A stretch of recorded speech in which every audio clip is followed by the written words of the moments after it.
기적 대한민국 건국 두 번째 시간입니다. 본래는 한 번으로 예정되었던 강의입니다.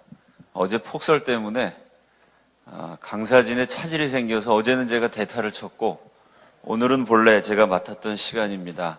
하나님께서 이 나라를 어떻게 세우셨는지 기독교적 관점에서 해석한 대한민국 건국사를 함께 나누는 시간입니다. 한국 현대사를 향한 두 가지 질문이 있습니다. 수수께끼와 같은 질문입니다. 첫째는 한반도에 존재했던 모든 나라들이 일반 백성들은 100% 가난했습니다. 적을 때는 1%, 많아봐야 2%, 3%의 소수 지배층만 배불리 먹을 수 있었습니다. 나머지 97% 이상 대부분의 국민들은 늘 굶주렸습니다. 보릿고개라는 말이 참 모든 사람이 쓰는 용어 중에 하나였습니다. 우리 민족의 기록 유산으로 세계적으로 인정받는 문화재가 조선 왕조실록입니다. 518년 조선 역사를 일기체 형식으로 날마다 기록한 빼어난 작품입니다. 그 자랑스러운 역사 기록에 결코 자랑스럽지 못한 기록이 무려 500번 이상 반복됩니다. 조선 왕조 518년 1년도 빼놓지 않고 해마다 발생했던 사건이 있습니다. 이런 내용입니다. 어느 도, 어느 지역에 흉년이 들어서 먹을 것이 없어 사람이 굶어 죽었다. 어느 도, 어느 마을에 굶주린 사람들이 정신이 미쳐가지고 자기 자식을 삶아 먹었다. 혹은 시체를 뜯어 먹었다. 이 나라의 어느 한 구석인가는 누군가는 계속 굶어 죽어가고 있었습니다. 누군가는 미쳐가지고 너무 굶주린 나머지 사람을 잡아먹고 시체를 뜯어먹곤 했습니다. 그게 조선 왕조 518년뿐만 아니고 5000년 우리 역사였습니다. 사랑하는 여러분 가운데 최근에 주변에 누가 시체를 드신 분 있으십니까? 얘기하기도 끔찍하죠? 대한민국 서민들 살기 어려운 거 맞습니다. 그러나 적어도 굶어 죽고 굶주려서 미쳐갖고 자식을 삶아먹고 시체를 뜯어먹는 일은 없습니다. 그럼 질문은 이겁니다. 5000년 동안 가난하게 살았던 민족이 갑자기 고구려 백제신라 고려 조선 이 땅에 존재했던 모든 나라가 다 가난했는데 대한민국은 왜 그 굶주림을 면하고 오히려 비만이 문제인 나라가 됐을까요? 북한은 지금 막 사람 굶어 죽고 쓰러지고 가난한 거 우리가 원래 그렇게 살았습니다. 물론 이 땅에 존재했던 어떤 왕조보다도 김씨 일가는 잔인했고 백성들의 고통은 컸습니다. 그러나 그런 일이 우리 역사에 없었던 건 아니에요. 근데 유독 대한민국만 이렇게 참 번영하는 나라가 됐습니다. 굶주림을 면한 정도가 아니라 세계 10위권의 경제 대국이 됐습니다. 그 땅에서 그 자원 가지고 그 사람들이 살았는데 왜 대한민국이라는 나라만 이렇게 특별해졌을까요? 이게 첫 번째 질문입니다. 두 번째 수수께끼는 강사님들마다 계속 말씀하셔서 여러분 거의 외우셨을 줄 압니다만 2차 세계대전 끝나고 신생 독립한 국가가 140개 나라입니다. 식민지에서 출발한 가난하고 힘없는 나라들입니다. 건국 당시 우리나라가 140개국에서 139위 경제력이었습니다. 6.25 전쟁 끝난 다음에는 140위, 꼴찌가 됐습니다. 못 사는 나라 중에서도 제일 못 살았어요. 근데 대한민국만 지금 독보적이죠? 그 식민지 출신 나라 가운데 유일하게 산업화에 성공했습니다. 유일하게 절대 빈곤을 탈출했습니다. 유일하게 선진화되었습니다. 유일하게 원조 받아서 얻어먹고 사는 나라가 원조 도와주는 나라로 변신했습니다. 인류 역사상 처음 있는 기록을 대한민국은 5개, 6개씩 가지고 있습니다. 그러면 140개 나라 가운데서도 꼴찌였던 못 사는 중에서도 제일 못 사는 나라가 어떻게 다 제치고 이렇게 선진화를 이룰 수 있었을까요? 첫 번째는 수직적 질문. 이 땅에 존재했던 수많은 나라 가운데 왜 대한민국만 특출한가? 두 번째는 수평적 질문. 전 세계 수많은 나라들 가운데 왜 대한민국만 특별하게 발전했는가? 전 세계 역사학자들이 관심을 가지고 연구를 했습니다. 미국, 영국, 독일, 일본, 한국 할 거 없이 그분들이 이구동성으로 내린 결론이 있습니다. 대한민국은 나라를 세울 때 무지하게 잘 세웠기 때문이다. 나라를 세울 때 그쪽으로 가면 성공할 수밖에 없는 방향으로 방향 설정을 기가 막히게 했어요. 비록 가는 동안에 독재도 했고 가는 동안에 여러 가지 사회적인 문제로 몸살을 앓긴 했지만 방향 자체는 기가 막히게 옳았습니다. 그러니까 자동차가 가기도 서기도 하고 가기도 하고 서기도 했지만 계속 갔더니 나중에는 혼자서만 성공한 것입니다. 다른 나라들은 유능한 지도자들, 한국만 있었던 거 아닙니다. 유능한 지도자들도 있었고 백성들도 열심히 했는데 방향이 실패할 수밖에 없는 방향으로 갔어요. 호치민 같은 사람 인격은 훌륭한 사람입니다. 애국자입니다. 그러나 그가 선택한 방향은 공산주의였고요. 그 끔찍한 결과를 어제 여러분이 월남패망의 교훈이라는 비디오로 보셨습니다. 그가 정말 민족을 사랑했고 정말 인격적으로 살아서 우리 민족이 이렇게 가면 잘 살겠다라고 설정한 방향은 300만을 죽이고 100만 명의 보트 피플을 탄생하게 만드는 아주 비극적인 선택이었습니다. 그럼 대한민국은 누가 그렇게 방향 설정을 잘했느냐? 건국 대통령 이승만입니다. 그래서 최고의 역사가 중에 한 분이신 연세대학교 유영익 교수님은 대한민국이 역사상 유례가 없는 번영과 발전을 이룬 것은 이승만과 건국 세력의 국정개혁 때문이다. 한마디 더 하셨습니다. 그 국정개혁은 5천년 역사상 처음 있는 것이었다. 5천년 역사상 아무도 안 해본 것을 이승만 박사가 시도했습니다. 그리고 해냈습니다. 그 과정에 실수는 많았죠. 5천년 동안 아무도 안 한 걸 혼자서 했으니, 기독교인이라고 아무도 없는데 혼자서 예수 믿고 혼자 나라 세울 생각을 했으니 그걸 어떻게 실수가 없이 잘하실 수가 있으셨겠어요? 물론 그분의 실수와 과오가 있지만 그분이 선택한 방향과 선택이 옳았기 때문에 대한민국이 이런 번영을 누리고 있습니다. 저만 이렇게 말하는 것이 아니고요. 미국, 영국, 독일, 프랑스, 한국 할 것 없이 최근에 이승만을 재조명하는 책들이 쏟아져 나오고 있습니다. 그 책을 다 모으면 아마 이 예배당 꽉 찰 겁니다. 그럼 도대체 이승만 박사가 그 건국 대통령으로 대한민국의 방향을 어떻게 설정했느냐? 정말 많은 이야기를 할 수 있습니다. 대학에서는 제가 6시간 가르치는데 오늘은 1시간 안에 간단하게 4가지만 소개합니다. 첫 번째는 기독교의 확산입니다.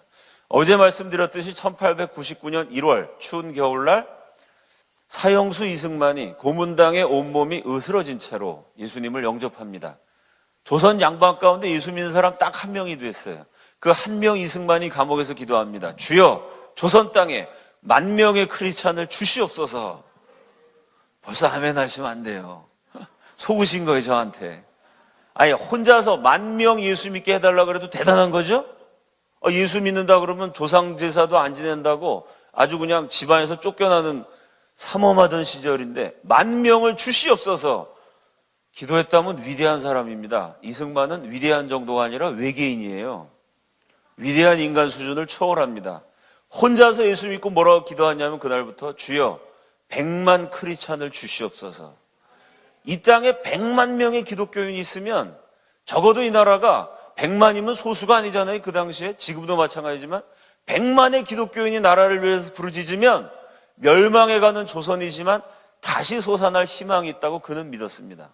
1899년 1월부터 혼자서 100만 구령을 위해서 기도해요. 나중에 100만 구령 운동을 다른 분이 일으키셨지만 그걸 전국적으로 확산시킨 인물이 이승만입니다. 100만 구령을 위해서 일생을 바쳤어요. 대통령이 된 다음에 100만 명 예수 믿도록 지혜로운 정책을 펼칩니다. 대통령이 앞에서 너무 노골적으로 기독교를 말하면은 이 종교 편향이니까 문제가 되겠죠. 기독교인이 그 당시에 2% 미만이었으니까요. 그러나 때로는 과감하게 신앙을 고백합니다. 국회를 개원할 때, 대통령 취임할 때 이 나라는 하나님이 세우신 나라라는 것을 분명히 선포합니다. 그러면서 또 간접적인 방법으로, 왜냐하면 종교를 직접 강제할 수 있는 건 아니잖아요. 국민들한테 강제로 예수 믿어라 이럴 수 없습니다. 자발적으로 믿어야 참된 신앙이죠. 이승만의 정책은 국민들이 자발적으로 예수를 믿을 수 있는 길을 터주는 것입니다. 어떻게 하냐면요, 대한민국 국민이 살아가는 과정에 가는 데마다 목사를 배치해요. 그래서 한국 땅에 태어난 사람은 일생에 한 번은 목사를 만나게 돼 있어요. 그래서 목사에게 복음을 듣고 성경 말씀을 배우게 돼 있어요. 그렇게 시스템을 만들어 놓습니다. 그게 뭐냐면 학교에 가면 학교에 교목이 있습니다. 아파서 병원에 가면 원목이 있어요. 사고를 쳐갖고 접촉사고가 나서 경찰서에 갔습니다. 경목이 기다리고 있어요. 우리나라는 의무징병대죠. 군대에 가면 군목이 있습니다. 지금은 스님도 있고 신부님도 있습니다만 이승만 대통령이 처음 군목제도를 세울 때는 목회자, 개신교 목사만 허용했어요. 군대 가서 자연스럽게 군복무하면서 설교를 듣게 만든 것입니다. 죄를 지어서 형무소에 가면 거기도 형목이 기다리고 있습니다. 그러니까 교목, 원목, 경목, 형목 가는 데마다 목회자를 배치해서 자연스럽게 복음을 듣게 만들었습니다. 기독교 방송국을 설립했고요. YMCA 운영을 국고로 지원합니다. 젊은 사람들이 YMCA에 가서 영어도 배우고 노래도 배우고 하면서 자연스럽게 기독교를 접하게 만들었습니다. 자, 이렇게 100만 구령을 위해서 기도만 한 것이 아니라 행동을 하셨어요. 지혜로운 정책을 펼쳤어요.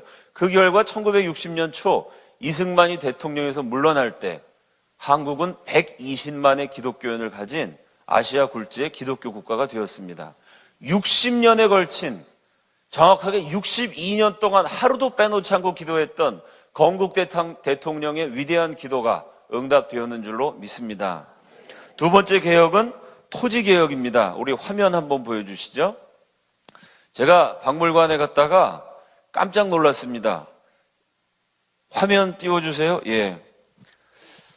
조선시대 노비문서를 봤어요. 노비문서를 딱 보는데 아주 명필입니다. 한문으로 양반들이 쫙 휘갈겨 썼는데 이 참 명필이 항상 아름다운 것만은 아니구나. 제가 그런 생각을 했습니다. 그 명필로 뭐를 썼냐면 사람을 사고 파는 노비문서를 썼습니다. 종이 한 장에 사람이 물건처럼 팔렸구나 생각을 하니까 참 온몸이 찌릿찌릿하더라고요. 제가 한문을 잘 모르지만 겨우겨우 읽어봤더니 뭐라고 써있냐, 맨 위에 팔매, 파는 사람 김한무개 이렇게 써 있습니다. 그 다음에 사는 사람 이한무개, 그 다음에 파는 물건 이렇게 적혀 있어요. 한문으로. 우리말로 읽으면 수개인데 한문으로 근사하게 저렇게 딱 적혀 있습니다. 저게 뭘까요, 여러분? 수개, 남자 노비입니다. 개를 수개, 암개 이렇게 말하잖아요. 사람이 아니라 개입니다. 수개라고 썼어요. 한문으로. 왜? 양반들이 한글을 천시했잖아요. 저렇게 멋있게 명필로 수개라고 써놓고 이놈은 남자 개야 이러면서 팔았어요. 노비문서를 또 봤습니다. 여자는 역시 한문으로 암개 이렇게 썼습니다. 1894년 갑오경장으로 이 노비제도가 폐지됩니다. 1894년에 법적으로는 양반 쌍놈 제도가 없어져요. 그런데 양반 쌍놈 제도가 없어진 지 50년이 다 되도록 해마다 설날이 되면 과거에 상놈이었던 사람이 과거에 양반이었던 사람 집에 가서 세배를 합니다. 아니 70살 80살 된 어르신이 20살짜리 애송이한테 와갖고 세배를 해요.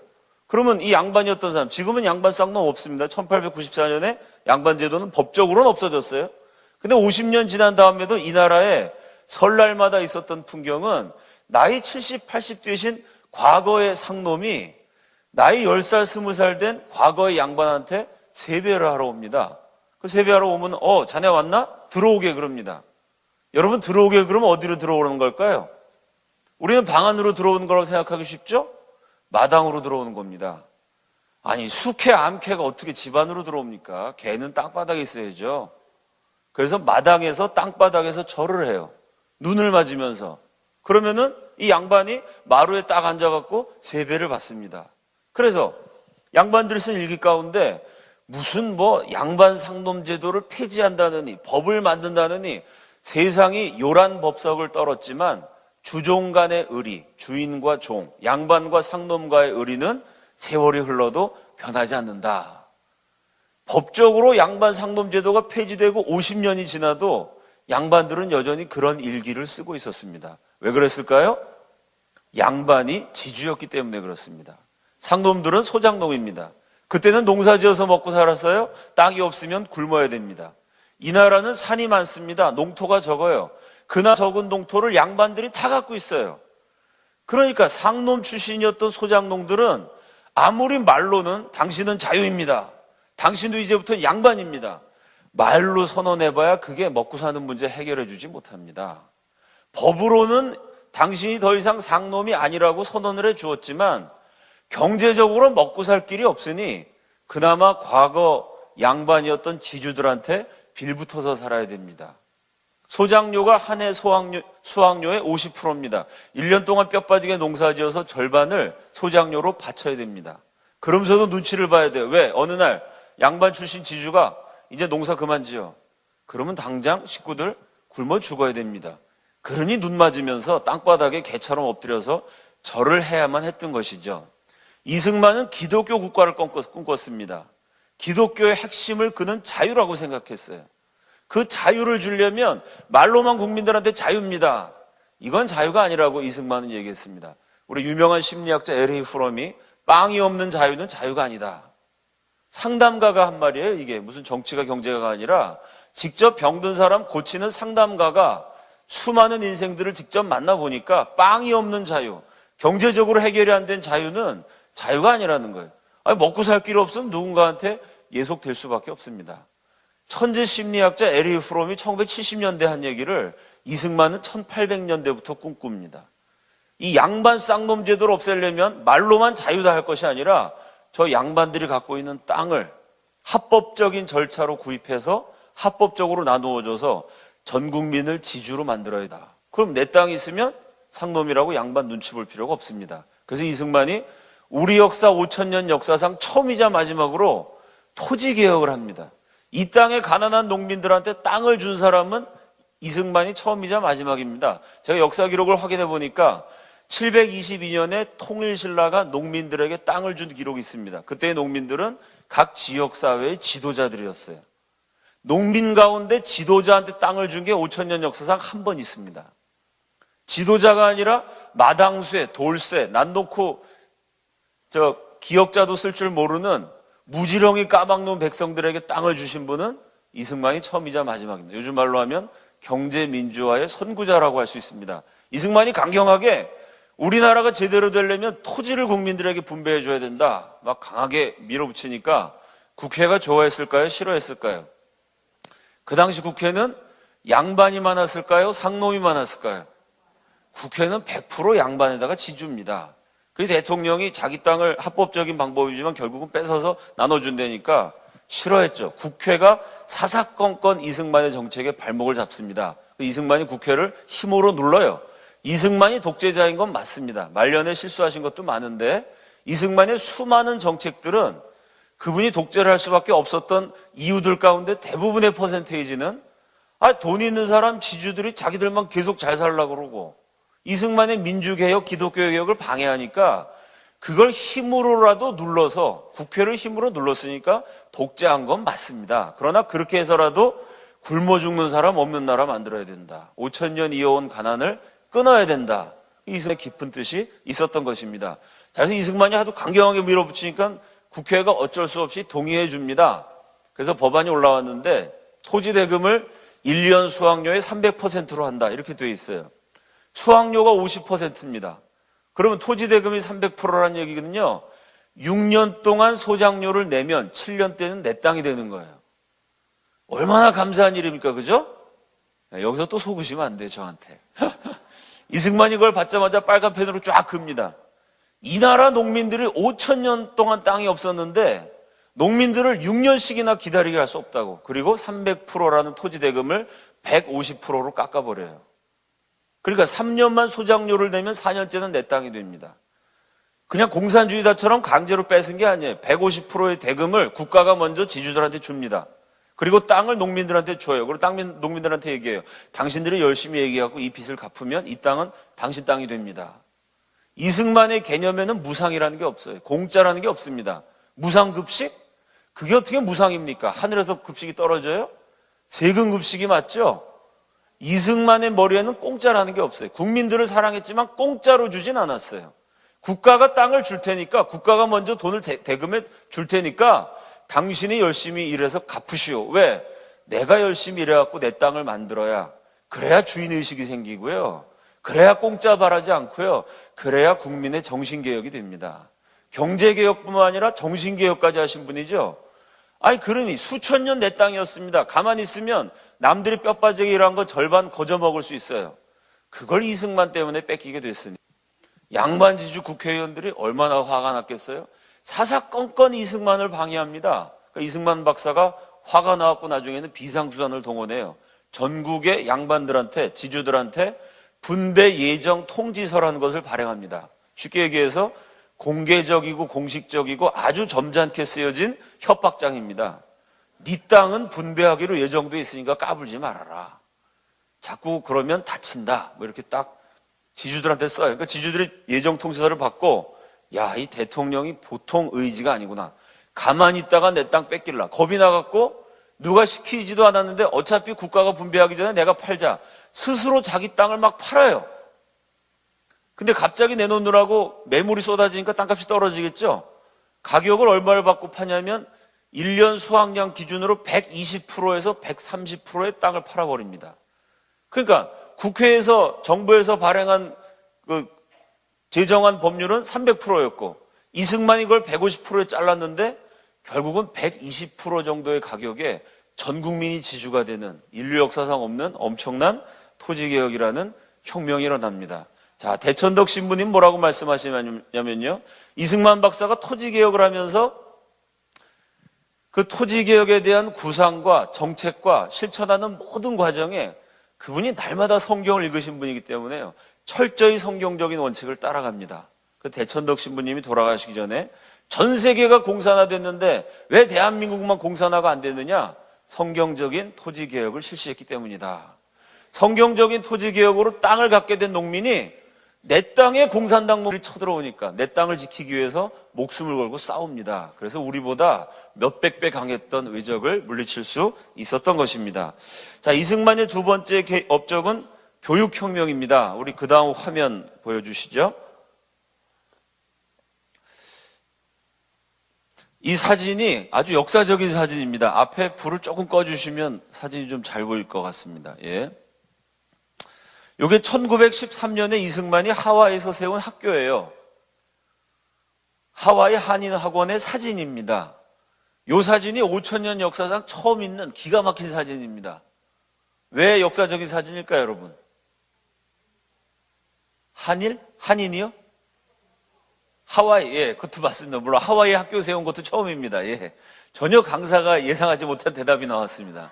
대단히 총명하십니다. 예, 그렇죠. 한국 사람 언제 하와이에서 학교를 세웠겠어요? 예, 맞습니다. 학교 세운 것도 처음이고 사탕수수 일한 것도 처음이고 뭐 다 처음입니다. 예. 또 뭐가 처음일까요? 예? 예? 여복이요? 교복, 예. 죄송합니다. 이게 제가 앞으로 공부를 더 열심히 해갖고 우리 역사 5,000년에 교복을 입은 적이 있었는지 연구해 보겠습니다. 제 기억에는 있었던 것 같아요. 근데 제가 문헌을 확인해서 알려드리도록 하겠습니다. 교복, 예. 예? 그렇습니다. 많은 분들이 대답해 주셨죠? 조선시대 남녀 차별했어요. 남녀 7세 부동석이었습니다. 남자 여자가 같이 교육받는 건커녕 앉지도 못했습니다. 근데 이승만은 기독교적으로 나라를 세워야 된다고 생각했기 때문에 유교와 양반 쌍놈 차별하는 거, 남자 여자 차별하는 거, 요것 때문에 나라가 망한다고 생각했어요. 그래서 1913년에 실제로 1913년이면요 그때만 해도 양반 쌍놈 제도가 남아 있습니다. 양반 제도가 얼마나 머릿속에 많이 남아 있었냐면 토지개혁을 하니까 그 다음에 없어진 거죠. 해방된 다음에 우리나라 국군을 창설할 때 군인 가운데, 군 장교 가운데 양반 출신만 대한민국 군인이 되어야 한다라고 말하는 군 지도자가 있었어요.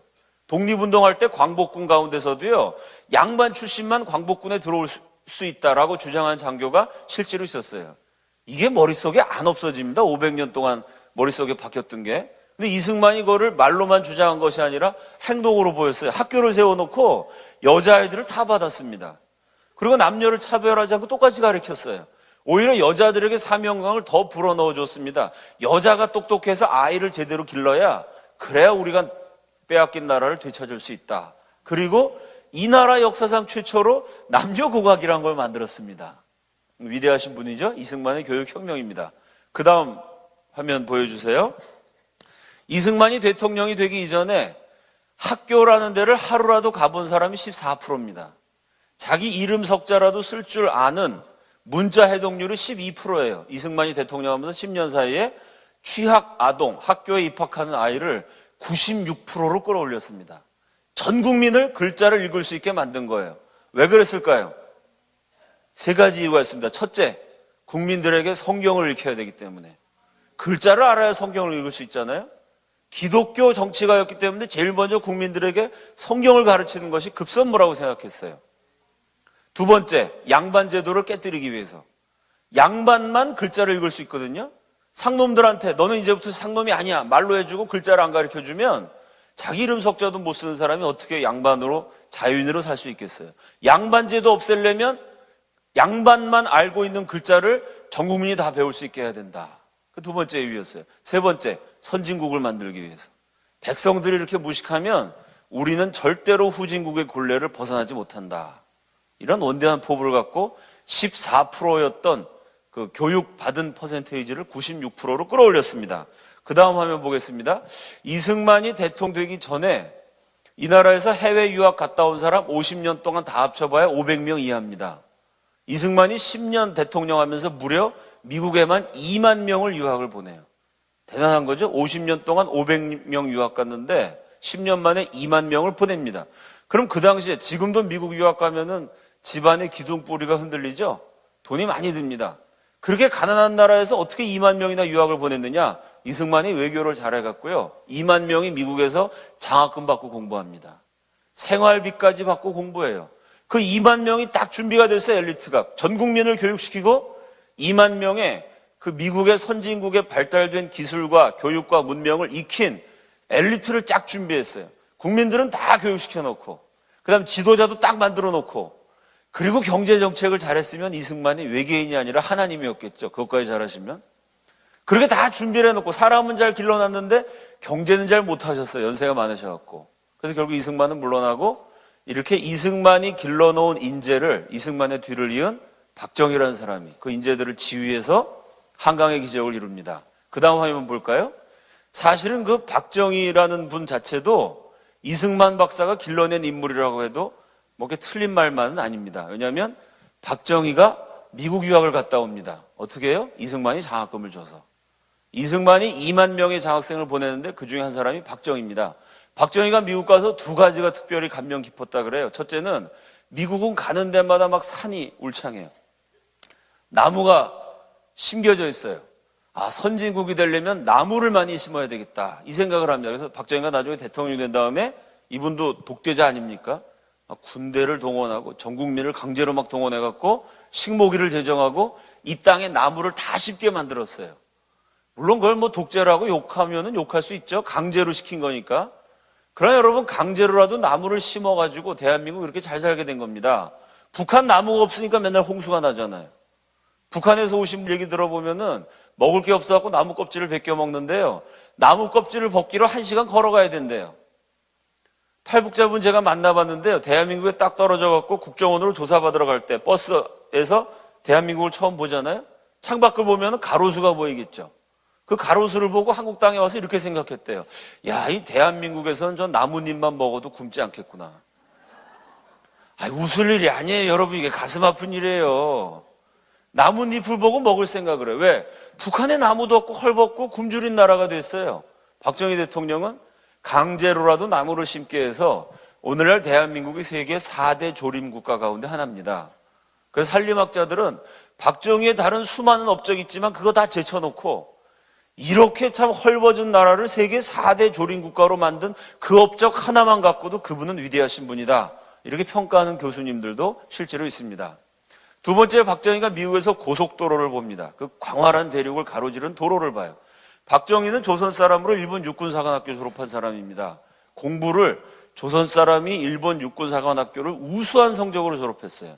만주 군관학교는 수석 졸업했고 그래서 일본 본토의 육군사관학교 가서 또 우수한 성적으로 졸업했습니다. 조선 최고의 엘리트였어요. 그분은 일본이 얼마나 강한지를 너무나 잘 알았어요. 일본의 발달된 문명을 다 보고 있었는데 그렇게 강한 일본을 미국이 이겼단 말이죠. 왜 일본은 졌고 미국은 이겼냐? 이게 늘 박정희가 관심이 많았어요. 미국 가서 보니까 박정희가 그 원인을 발견했죠. 2차 세계대전 때 미국이 이긴 중요한 원인 중에 하나가 미국은 도로가 넓었어요. 군수 물자를 신속하게 운반할 수가 있어요. 일본은 도로가 좁아가지고 전쟁하는데 군수품이 중요한데 군수 물자가 제때 도착을 안 했어요. 일본 병사들이 굶주리면서 싸웠던 예가 허다합니다. 그 광활한 대륙을 가로지르는 도로를 보면서 박정희가 나라가 잘 되려면 길을 뚫어야 된다. 그때 어렴풋이 처음 그 생각을 해요.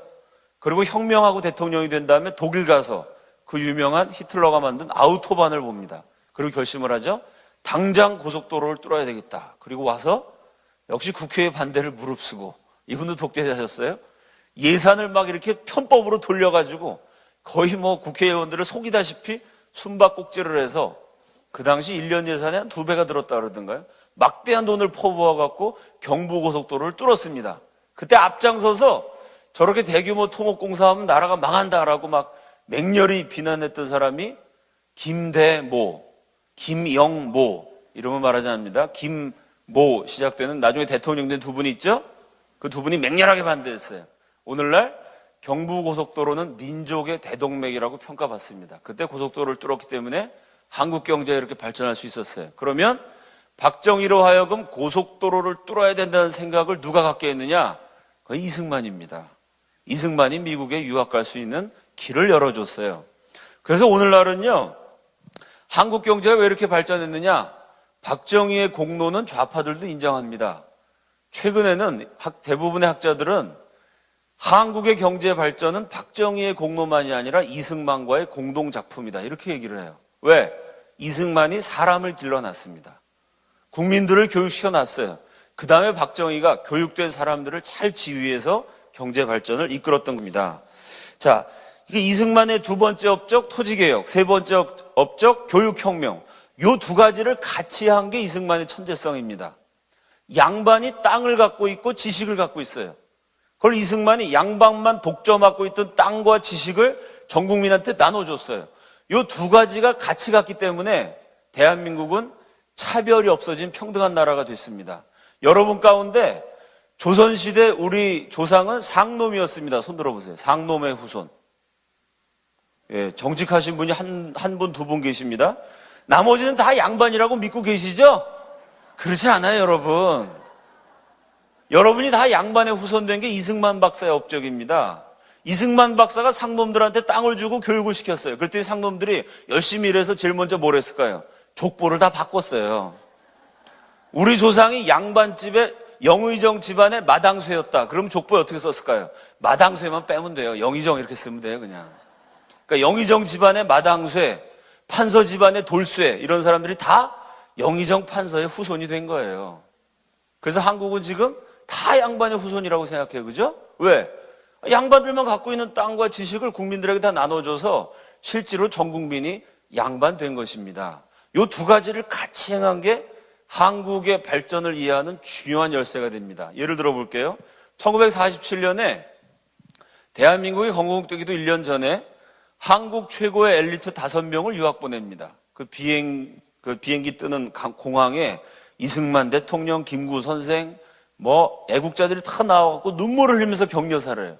이제 좀 있으면 우리가 나라를 세울 수 있다. 그 나라를 세울 때 인재가 필요하니까 선진국에 가서 앞선 기술을 잘 배워갖고 와라. 눈물을 흘리면서 유학 자금을 대줍니다. 그 5명이 어느 나라로 유학을 갔을까요? 파키스탄으로 유학 갔습니다.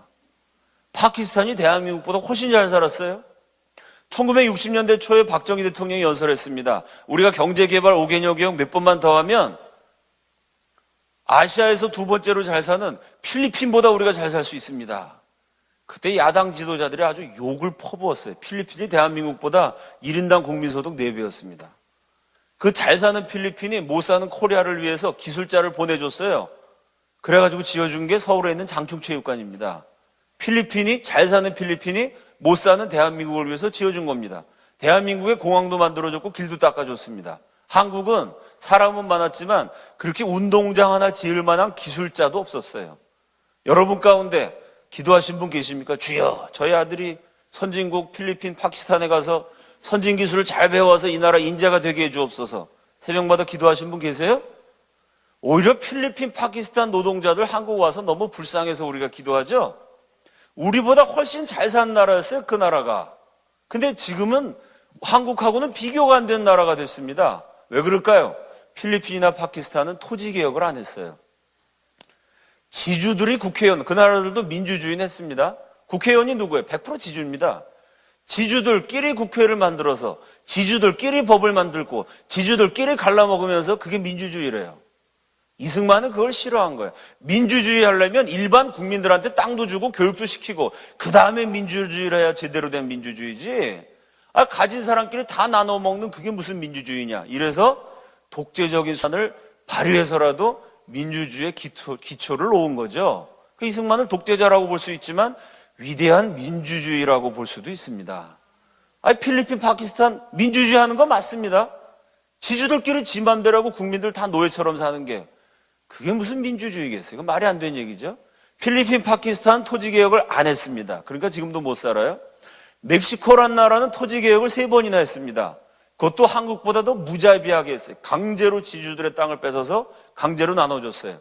3번 다 실패했습니다. 지금 마약, 갱단의 천국이 됐어요. 왜 그럴까요? 국민들한테 땅은 강제로 나눠줬는데 국민들한테 교육을 안 시켰어요. 땅을 줘도 그 땅을 관리할 능력이 없습니다. 글자를 읽을 줄 모르니까요. 옛날 지주였던 사람이 사기꾼 하나 보냅니다. 그리고 토지 서류를 보여주면서 여기다 사인만 하면 이 땅은 영원히 당신 땅이 될 수 있다고. 여기다 사인만 하면 당신의 경제적인 농민들이 갑자기 졸지에 땅은 받아서 지주가 됐는데 글자를 읽을 줄 몰라요. 앞을 다투어 사인합니다. 알고 봤더니 그 문서가 그 땅을 다른 사람한테 도로 넘긴다는 문서예요. 이런 식으로 해갖고 지주들이 토지개혁을 3번 했는데 토지개혁하고 5년만 지나면 도로 원상태로 복귀돼 있어요. 왜 그러죠? 땅은 줬지만 교육을 안 시켰기 때문이에요. 이승만 박사가 왜 위대합니까? 땅만 준 것이 아니라 교육도 같이 시켰어요. 그래서 땅을 지킬 수 있는 능력을 기르게 만들었습니다. 한국 사람들이 링컨을 많이 존경합니다. 저도 존경해요. 근데 여러분, 링컨이 흑인 노예 해방시키기 위해서 1860년에 전쟁을 합니다. 전쟁에서 60만의 피를 흘려가면서 흑인들을 해방시켜요. 그래서 인종차별을 철폐한 평등사회를 구현한 위대한 대통령이라고 말합니다. 근데요, 자세히 읽어보면요, 1860년에 남북전쟁이 일어났는데 100년이 지난 1960년에 해방된 흑인 가운데 투표권을 가진 사람이 7%였어요. 93%는 투표도 못했습니다. 그게 무슨 노예 해방이에요? 그렇지 않습니까? 해방시켜놓고 100년입니다. 10년도 아니고. 100년 지나도록 7%만 투표권을 가진 게 링컨의 노예 해방입니다. 거기에 비교해보면 이승만 얼마나 위대한 사람이에요. 1948년 나라를 건국할 때부터 전 국민에게 100% 투표권을 줍니다. 여자, 상놈 출신 할 거 없이. 뿐만 아니고 땅을 주고 글자를 가르쳐줘서 법적으로만 자유를 준 것이 아니라 경제적으로, 교육적으로 전 국민을 다 평등하게 만들었어요. 링컨이 노예 해방한 게 위대한 것이긴 하지만요, 남부에 있던 노예들이 해방된 다음에 노예로 있던 시절보다 더 가난해집니다. 더 비참해져요. 왜? 아무것도 모르는 노예들한테 이렇게 말합니다. 넌 이제부터 해방이야, 자유야. 그러니까 농사 안 지어도 돼. 그리고 그 사람들 내보냈어요. 그 사람들이 직장이 있습니까? 그 사람들이 무슨 교육을 받았어요? 아무것도 없이 너는 자유라. 그러면은 빈민으로 전락하거나 범죄자가 되는 수밖에 없습니다. 그래서 노예가 해방됐지만 지금도 미국 대도시에 거주하는 흑인 남자 노예의 25%는 집에서 사는 것이 아니라 감옥에서 살아요. 범죄율이 그렇게 높아졌어요. 해방을 시켰는데도. 왜? 먹을 것도 안 주고 교육도 안 시키고 먹고 살 기술도 주지 않고 해방이다. 심지어 투표권도 안 주고 그리고 해방이다. 이거는 다른 이름의 착취다. 그래서 링컨의 노예 해방에 대해서 회의적이고 비판적인 미국 역사학자들도 굉장히 많습니다. 그걸 링컨에 비교해보면 이승만 정말 난 사람 아닙니까? 투표권만 준 게 아니고 땅도 주고 교육도 주고 실질적으로 국민을 해방시켰어요. 미국의 국립박물관이라고 할 수 있는 스미소니언 박물관 가보면요, 박물관 한 층의 절반이 링컨 기념관이에요. 링컨에 대한 것만 박물관의 절반이에요. 한 층에. 그 앞에 딱 이렇게 써 있어요. An extraordinary life. 어느 비범한 생애. 그래갖고 초등학생, 중학생, 고등학생 다 줄 서가지고 그 링컨을 아주 경탄 어린 눈길로 링컨의 유품들을 보고 있어요. 그에 비하면 인간을 해방시켰다는 점에서는 이승만 세계 1등입니다. 이렇게 해방시킨 사람 없어요. 근데 한국에서는 박수를 치려면 다 치세요.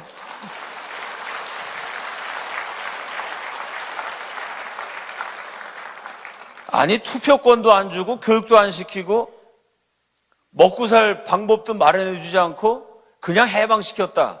해방을 선언하고 어쨌든 노예 상태에서 벗어나게 한 위대한 대통령이다. 아니, 그냥 해방만 선언한 링컨도 그렇게 세계적으로 존경을 받는데 역사가 거꾸로 돌아간 거죠, 대한민국은. 이거는 실질적으로 모든 면에서 인간을 해방시켰던 위대한 이승만은 지금도 독재자라고 지탄을 받습니다. 저와 여러분이 싸워나가야 될 한국 현대사의 굴곡진 단면입니다. 자, 이승만의 업적, 첫 번째는 기독교의 확산, 두 번째는 토지개혁, 세 번째는 교육혁명. 토지개혁과 교육혁명으로 이승만은 양반 쌍놈 차별하던 유교국가 조선을 모든 백성이 하나님 앞에서 평등한 기독교국가 대한민국으로 바꿔놨습니다. 그 두 가지를 한 것은 유교 제도를 없애기 위해서, 유교국가, 차별하는 국가를 기독교 국가로 변신시키기 위해 토지개혁, 교육혁명을 같이 행한 것입니다. 그러니까 기독교적인 정책이라고 할 수 있죠. 네 번째가 한미동맹입니다. 이승만이 학부를 조지 워싱턴 대학, 또 석사과정, 대학원을 하버드 대학, 박사과정을 프린스턴 대학을 졸업했습니다. 미국의 대통령들을 배출한 유서 깊은 학교들입니다. 여러분, 한국 사람이 한국에서 공부를 해도 대학 4년, 대학원 한 2년, 박사과정 3, 4년, 박사를 받으려면 10년이 걸립니다, 최소한. 그 당시 이승만이 졸업한 미국 최고의 엘리트 교육기관을 제일 빨리 졸업한 사람이 미국 최고의 천재가 12년 만에 조지 워싱턴, 하버드, 프린스턴 이 명문학교에서 줄줄이 학위를 마쳤어요. 미국 사람이 12년 걸리는 과정입니다. 근데 영어 사전도 없던 시절에 우리 역사 최고의 천재 이승만은 5년 만에 끝냈어요. 나중에 미국 대사, 뭐 박수를 가끔씩 치세요. 아무 때나 치지 마시고. 또 치시네. 미국 대사나 미국 장관이나 미국 외교관이 왔을 때 항상 이승만을 존경하는 마음으로 와요. 왜냐하면 예를 들어 캘리포니아 사람이다. 우리 도시에 사는 사람 가운데 공부 제일 잘했더네. 한 도시에서 최고의 천재가 겨우 이승만만한 학벌을 가질까 말까입니다. 미국 한 도시에서 공부 제일 잘하는 학생이 이승만 정도 되는 학벌을 가졌다. 그럼 대단한 거예요. 대부분이 그런 학벌을 갖지 못합니다. 그러니까 이승만을 바라볼 때, 야, 도대체 동양인이 이 미개한 나라 대통령이 어떻게 그렇게 뛰어난 학벌을 가지고 있냐. 그거를 존경하는 마음으로 옵니다. 미국 대사 무초 같은 사람이 이렇게 얘기했어. 또 이승만이 일부러 미국 대사가 오면은 기를 죽여요. 미국 역사를 쫙 강의합니다. 중간중간에 물어봐. 이거 알고 있나? 몰라? 자네 어느 학교 나왔어? 공부를 좀 더 하지. 부모님 말씀 잘 안 들었네. 무슨 학점? 그러니 이걸 모르지. 미국 대사 존 무초가 뭐라고 얘기했냐면요. 실제로 기록에 남겼습니다. 이승만이 미국 역사를 이야기할 때 처음 듣는 얘기를 너무 재밌게 해갖고 유창한 영어로 넋을 잃어가면서 들었다. 넋을 잃어가면서 이렇게 썼어요. 넋을 잃어가면서 침을 갤갤 흘리면서 미국 대사가 한국 대통령한테 미국 강의를 들어요. 미국이 그런 나라였군요. 뭐 이러면서. 이승만 항상 기독교적인 입장에서 미국 역사를 강의했습니다. 이 천재 이승만이요. 1890년대부터 이제 뭐 독립운동하고 싸우고 일본 사람들 뭐 만나고 이러면서 1897년인가 8년인가 무렵부터 이승만이 이런 얘기를 합니다. 내가 일본 사람들한테 들었는데 지금 세상 돌아가는 거 보니까 지금 일본 놈들이 조선을 집어삼키고 절대 거기 만족을 못한다. 그 다음에 일본이 만주를 쳐들어간다. 그 다음에 일본이 중국까지 쳐들어간다. 결국은 태평양을 가로질러서 일본이 미국을 공격할 거다. 그 얘기를 이승만이 1890년대에 합니다. 그리고 미국 가갖고 미국 최고의 명문대학을 최단 기간에 마치면서 국제법을 공부하면서 이승만이 확신을 갖게 돼요. 결국 이제 일본이 만주로 쳐들어가고 중국으로 쳐들어가고 미국에 쳐들어오겠구나. 그럼 미국 사람들한테 얘기합니다. 어차피 일본이 미국을 공격한다. 그때 가서 일본을 막으려면은 너무 돈이 많이 들고 백성들이 많이 죽어야 된다. 그러니까 너네 나라 젊은이들 죽게 만들지 않으려면 지금 빨리 조선을 도와서 조선을 독립시켜서 일본이 만주까지 쳐들어가지 못하도록 미리 막아야 된다. 그 얘기를 1890년대부터 하고 1905년, 6년 미국 유학 가갖고 7년, 8년 요 무렵이면 돌아다니는 데마다 그 얘기를 해요. 미국 전역을 거의 50개 주를 다 가봤다고 해도 과언이 아닐 만큼 미국 전역을 강연 여행을 다니면서 교회에서 학교에서 지도자를 만난 자리에서 그 얘기를 합니다. 결국은 일본이 미국을 친다. 그러니까 지금 한국을 도와주는 게 미국의 이익에도 부합된다. 미국을 돕기 위해서 지금 한국을 독립시켜라. 이런 논리를 펴니다. 전 미국인이 그 말을 듣고 비웃죠. 왜냐하면 그 당시에 미국의 가장 충실한 동맹국이 일본이었어요. 일본 사람들이 뭐라고 말했냐면 우리는 미국의 위대한 기독교 문명을 존경합니다. 그 위대한 미국의 기독교 문명을 우리 일본이 조선 사람들한테 가르쳐 주겠습니다. 요렇게 미국을 속여요. 그리고 미국 말이라면 아주 그대로 순종합니다. 미국 입장에서는요, 미국과 일본이 사이가 제일 좋아요. 일본이 미국 말을 그렇게 잘 들어요. 근데 이승만이란 놈이 이 우리 친구 일본과 미국 사이를 이간질시킨단 말입니다. 거기다가 또 말이 안 돼요. 그 조그만 일본이 어떻게 조선을 먹었어요. 이야, 그건 미국 사람들이 대단하게 여겼습니다. 테오도어 루스벨트 대통령 같은 사람은 저 섬나라, 저 약소국 일본이 조선을 삼키는 거 내가 꼭 한번 보고 싶다. 일본은 약소국이지만 대단한 가능성을 가졌다. 일본이 조선 삼킨 건 대단한 거라고 미국 대통령도 얘기를 했어요. 그런데 그 조그만 나라가 조그만 나라 먹은 건 이해가 되는데 그 나라가 군대를 끌고 만주에 쳐들어가? 자기보다 수십 배 큰 중국하고 전쟁을 해? 태평양을 건너갖고 미국을 기습 공격해? 이건 소설이다. 그래서 이승만에 대해서 독립에 미친 늙은이라고 비웃었어요. 자기 나라 독립시키려고 미쳐가지고 저런 미친 헛소리를 하고 다닌다. 이승만이 그 미친 헛소리를 무려 40년 동안이나 합니다. 그러다 1939년 아무도 이승만 말을 안 들었는데 이승만은 때가 왔다는 걸 깨달아요. 그리고 하와이에 있다가 미국으로 거쳐 옮깁니다. 1년 동안 책을 써요. 1년 후에 1941년 6월에 이승만의 책이 출판됩니다. 영어로 된 책이죠. 제목이 Japan Inside Out. 재팬의 인사이드, 일본의 내막을 아웃, 폭로한다는 얘기죠. 일본의 실체를 폭로한다. 뭐 이렇게 번역된 제목도 있습니다. 이 책을 썼어요. 이 종교서적입니다. 일본인들의 심리를 분석해요. 일본은 우상 숭배하는 국가다. 천황을 섬기는 나라다. 일본의 우상은 폭력의 우상이다. 일본은 살인의 영이 지배하고 있다. 그렇기 때문에 영적으로 폭력의 우상, 살인의 영에 사로잡힌 천황제를 섬기는 일본은 전쟁을 일으킬 수밖에 없다. 그러면서 그럼 일본이 어떻게 전쟁을 일으킬 것이냐? 두 가지 예상 가능한 시나리오가 있다. 석유를 얻기 위해서 알래스카로 진격하든가 아니면 태평양을 가로질러서 하와이를 기습 공격할 것이다. 라고 1941년 6월에 이승만의 책이 영어로 출판이 됩니다. 그러니까 그 당시에 미국 사람 가운데 이승만을 다 미친놈이라 그랬다가요. 이승만의 말을 믿는 사람들이 점점 늘어나는 추세였어요. 왜? 일본이 만주를 친다. 30년 외쳤을 때 다 비웃었는데 30년 만에 1931년 일본이 만주사변을 일으킵니다. 일본이 중국을 친다. 말도 안 되는 소리라고 미친놈이라고 손가락질했는데 1937년 실제로 중일전쟁이 일어납니다. 그러니까 노벨상을 받은 펄벅 여사 같은 분이 이승만의 책이 나왔을 때 그 책에 대한 서평을 미국의 유명한 신문에다 실어요. 노벨 문학상 받은 분이 이승만의 영어책을 읽고 서평을 쓸 만큼 이승만이 대단한 세계적인 지식인이었습니다. 거기다 뭐라고 썼냐면 이승만은 20세기의 예언자다. 내가 이 책을 읽으니까 너무 무섭다. 왜 무섭냐면 이승만의 말이 틀려서 무서운 게 아니라 하나부터 열까지 다 맞았기 때문에 무섭다. 이렇게 썼어요. 펄벅 여사가 노벨 문학상 받은 사람이. 일본이 하와이나 알래스카로 미국을 공격할 것이다. 쫙 써놓고 맨 마지막에 이 마지막 문장이 이렇게 끝납니다. 일본이 전쟁을 일으키고 나면 결국은 일본은 패망하게 될 것이다. 일본이 패망하게 되면 그 침략자, 살인의 영, 천황죄 우상숭배로 말미암아 고통받았던 그러나 그 잔인한 일본과 끝까지 굴복하지 않고 용맹하게 싸웠던 위대한 민족이 부활하게 될 것이다. 고요한 아침의 나라 코리아는 그 전쟁이 끝나면 세계 앞에 다시 한번 그 위대함을 드러낼 것이다. 이렇게 글을 딱 써요.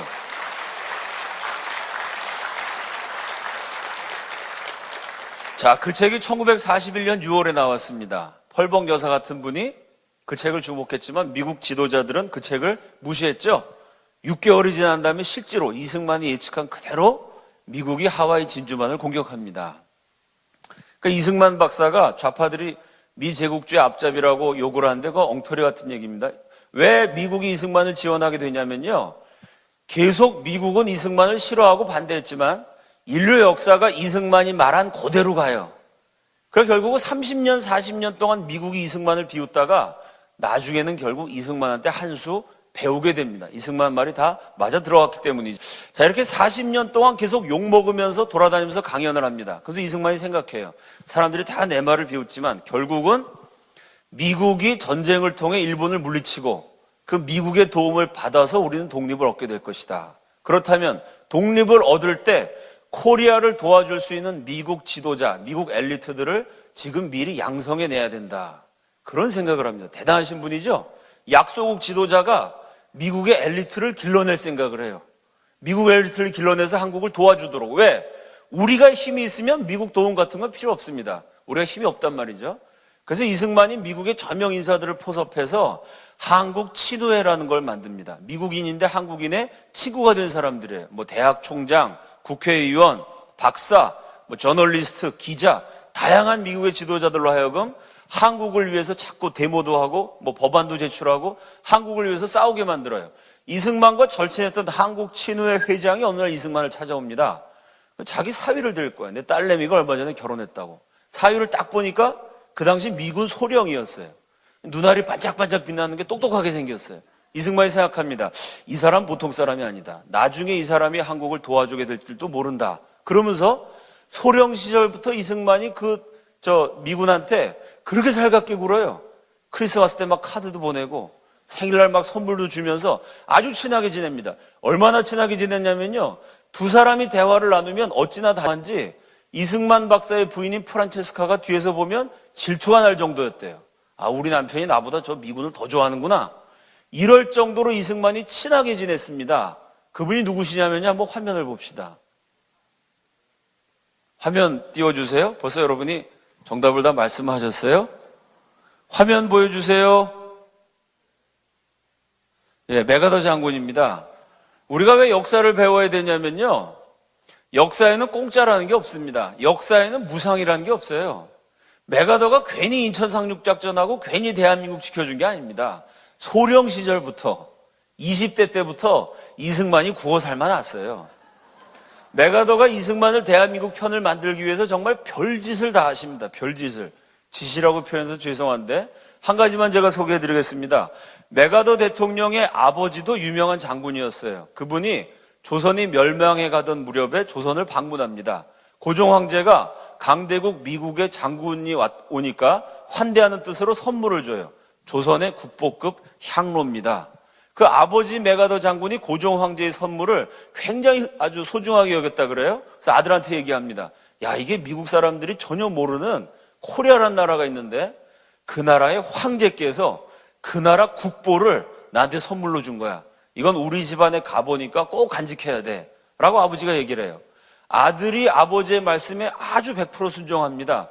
메가더 장군이 전쟁을 하느라고 전 세계를 떠돌 때도 그 향로를 가지고 다녀요. 미국에 있는 자기 집에다 보관한 게 아니고 자기 사무실에다 향로를 놓습니다. 혹은 자기가 주둔해 있는 그 나라에 있는 자기 집에다가 저 향로를 보관해요. 늘 향로를 가지고 다닙니다. 아버지의 가보고 이게 대한제국의 국보다. 근데 2차 세계대전 때 일본군이 기습 공격을 하는 바람에 메가더가 급하게 퇴각하다가 부관이 실수로 태평양에다가 그 향로를 빠뜨려요. 메가더가 얼마나 애석하게 했는지 태평양에 향로가 빠졌는데 군대를 풀어서 그걸 찾습니다. 아니, 시냇물에 뭐가 빠져도 찾기 어려운데 그 거대한 태평양에서 향로 하나를 어떻게 찾겠어요? 못 찾고 메가더가 두고두고 애석해합니다. 그 정보를 이승만이 입수해요. 그걸 어떻게 하냐면 전국 경찰을 동원해갖고 그 향로를 조선 사람이 만든 거거든요. 그럼 조선 사람이 향로를 하나만 만들지 않았겠죠? 메가더 아버지가 선물로 받았던 향로를 만든 그 장인이 그 향로와 똑같은 걸 만들어 놓은 게 어딘가 있을 거다라고 생각하고 전국을 뒤집니다. 뒤져봤더니 비슷한 게 3개가 있었어요. 하나는 완전히 똑같고 2개는 같은 퀄리티를 가진 수준 높은 국보급 문화재예요. 그 3개를 딱 찾아놔요. 포장을 잘 해놓습니다. 그리고 대한민국 건국될 때 메가더 장군을 초청해요. 메가더는 그 당시 세계의 영웅입니다. 2차 세계대전을 끝장낸 분이기 때문에 메가더 가는 곳마다 전 세계 언론이 다 따라다녀요. 또 메가더가 언론 플레이를 굉장히 잘했던 정치군인입니다. 그 무슨 일이 있냐면요. 2차 세계대전 때 상륙작전을 하는데 미군이 열심히 싸워갖고 일본군을 물리쳤어요. 그래서 전쟁이 끝났습니다. 그럼 확인해 봤더니 교통편이 늦어져갖고 기자가 늦게 와서 사진을 못 찍었어요. 그러니까 메가더가 어떻게 했냐면 그 다음날 전투를 다시 한번 또 했어요. 어제 적을 물리쳤는데 다시 한번 적이 있다고 그러고 막 총 쏘는 신유도 하면서 사진을 다시 찍었어요. 이 정도로 이분이 언론 플레이에 능하신 분입니다. 그 메가더가요, 웬만한 나라가 건국한다 초대받아도 안 갑니다. 세계적인 지도자가 아시아, 아프리카 조그만 나라 안 가요. 근데 대한민국 건국 기념일 때는 메가더가 왔어요. 왜? 내 친구 이승만이 드디어 조국을 되찾아서 대통령이 되는구나. 내 친구와 그의 조국을 축복해주러 가겠다. 떠날 때 기자들 쫙 모아놓고 언론 플레이를 합니다. 그리고 가요. 그러니까 대한민국 건국이 메가더 덕분에 세계적인 뉴스가 됐어요. 전 세계 통신사가 다 와서 메가더 때문에 대한민국을 취재하는 거예요. 자, 메가더가 왔습니다. 건국 기념식장에 이승만이 메가더한테 얘기해요. 이 먼 길 오시느라고 수고가 많았습니다. 약소한 선물을 준비했는데 마음에 드실지 모르겠습니다. 이렇게 향로를 딱 줘요. 메가더가 감사합니다고 그냥 받아요. 이승만이 그럼 풀러보시죠. 자꾸 풀러보라고 권유해요. 메가더가 딱 풀어놓은 순간 눈알이 튀어나올 뻔했겠죠. 아버지의 가보와 같은 향로가 3개나 있어요. 3개가. 메가더가 얼마나 감동을 받았겠어요. 감동받은 메가더가 그날 대한민국을 위해서 온갖 축복을 다합니다. 대한민국에 하나님의 축복이 있기를 바란다 그러고 성경 구절, 그동안 암송했던 성경 구절 다 기억해가지고 성경적으로 대한민국을 엄청나게 축복을 하고 가요. 실제로 그리고 하나님께 기독교식으로 기도를 하고 합니다. 대한민국이 건국될 때부터 너무나 기독교적인 색채가 강했어요. 기독교 국가라는 거죠. 자, 기념식을 마치고 메가더가 떠납니다. 떠나면서 비행기에 타기 전에 전 세계 기자들이 쫙 쓴 앞에서 이 언론 플레이 잘하는 이승만이 메가더가 위대한 언론 플레이를 합니다. 이승만 박사 가까이 오시고 그래요. 이승만을 딱 불러요. 일부러 사진 찍으라고 어깨동무를 딱 해요. 어깨를 두들기면서 말을 하는데 어깨를 두들기면서 속삭이면 이승만 귀에다 대고 말해야 되는데 이승만 귀가 아니라 속삭이는 말을 기자들한테 해요. 손은 이렇게 두들기면서 얼굴은 앞에를 보면서 이렇게 말해요. 이승만 대통령 각하. 그래서 이렇게 말해요. 만약에 공산당이 코리아에 쳐들어오면 저는 공산당이 코리아에 쳐들어온 것이 아니라 유나이티드 스테이츠의 캘리포니아나 워싱턴에 쳐들어왔다고 생각하고 있는 힘을 다해서 코리아를 지킬 것입니다. 손으로는 이승만을 두들기면서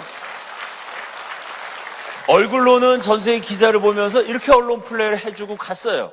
그러니까 기자들이 메가더가 한 말을 안 적을 수가 없죠. 다 적었어요. 뉴욕타임스 기사에 어떻게 실렸냐면 오늘 메가더가 자기의 40년 친구가 대통령 되는 자리에서 너무 기뻐가지고 좀 오버했다. 아니 공산당이 코리아에 쳐들어오면 코리아에 쳐들어온 거지 그게 어떻게 캘리포니아에 쳐들어온 거냐. 오늘 메가더가 너무 감상적인 발언을 했다라고 기자는 적었어요. 그게 오버했는 줄 알았는데 6.25 전쟁이 났을 때 정말로 메가더가 150만 명의 대군을 이끌고 옵니다. 5만 명이 이 땅에서 죽고 10만 명이 다칩니다. 그리고 자신의 약속대로 대한민국을 지켰어요. 그게 그 한미동맹이 저절로 된 게 아닙니다. 이승만 박사의 눈물겨운 참 그 자존심 강하신 분이 향로를 찾아가면서 메가더 앞에 때로는 굽신거려 가면서 때로는 메가더하고 삿대질하면서 싸워가면서 수단 방법 가리지 않고 메가더를 대한민국 편으로 만들었어요. 그 위대한 애국이 있었기 때문에 이 나라가 공산화되지 않았던 것입니다. 그 다음 장면 봅시다. 박수 마지막에 한꺼번에 쳐주시죠.